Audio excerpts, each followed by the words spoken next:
Joining us right now to talk more about that is James Carafano. He is a national security and foreign policy analyst with the Heritage Foundation. James, good to see you this morning. Thanks very much for joining us.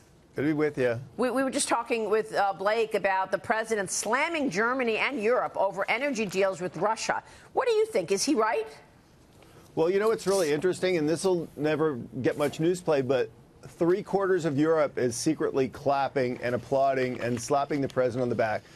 They're not fans of Germany. They don't like how Germany pushed the immigration policy that affected all of them. They're really angry that their tiny countries are struggling and striving to get to 2% of GDP spending to meet their defense obligations, and Germany just ignores it. And they're really angry that they are working really hard to build energy independence in Europe, particularly in the north-south energy corridor. And the Germans have been pushing Nord Stream 2, which would undermine all of that. Now, you know, I should say, I point out that Merkel herself has said Germany should spend 2% of GDP on defense, and she has also more recently been skeptical of Nord Stream 2. James, it's Mike Murphy. When the president comes back to the United States from this trip, is the biggest win that he can come back with, or the biggest box he wants to check, the 2% defense spending? Or what else is there that would really constitute a win for President Trump?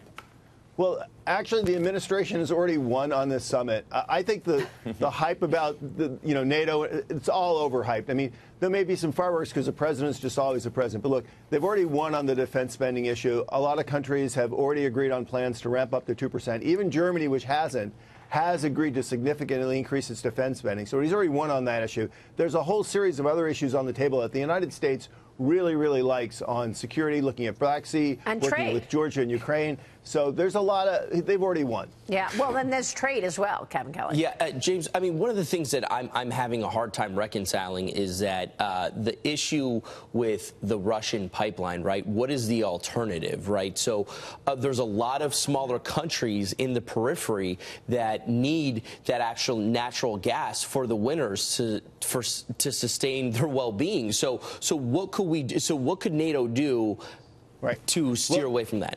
Absolutely. Well, there's what's called the 3 Seas Initiative, which is to develop this north-south connector so they can move energy north and south, which includes significantly ramping up the capacity to bring in LNG from abroad. So there's real energy options to Nord Stream 2.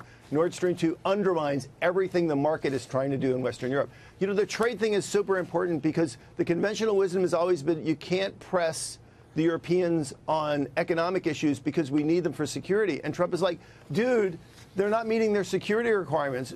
So he's actually doing the right thing. He's pressing them on both because they need to do both. They need to vibrate and liberalize their economy and get into the 21st century.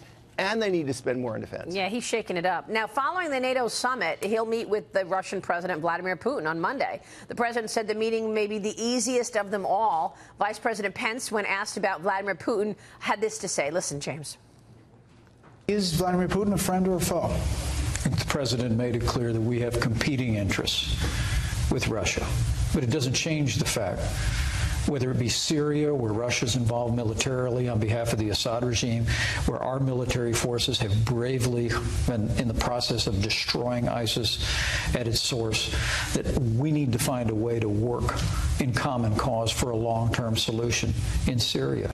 So what about that? Is Syria the big issue on the table with Russia, or meddling in the U.S. election? What do you think the U.S. wants from Russia with this meeting on Monday? Well, you know, the president says exactly what's written in his national security strategy, which Russia, China, Iran, they're competitors. We don't want to get rid of those countries.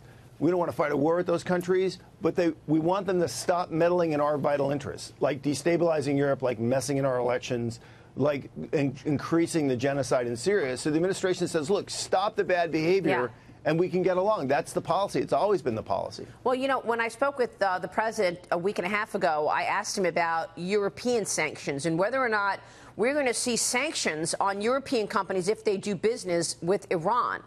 And he said yes. So, I mean, doesn't that further strain the relations between the U.S. and Europe if, in fact, we were to see individual sanctions on European companies? Yeah, look, the Iran deal is like dead deal walking. It's already dead. Wow. European companies are walking away. I don't think we're going to have to do a lot of sanctioning because I think most people are already checking out of the net. All right, we will leave it there. James, great to see you this morning. Thanks so much. Hey, thanks for having me. James Carafano joining us there.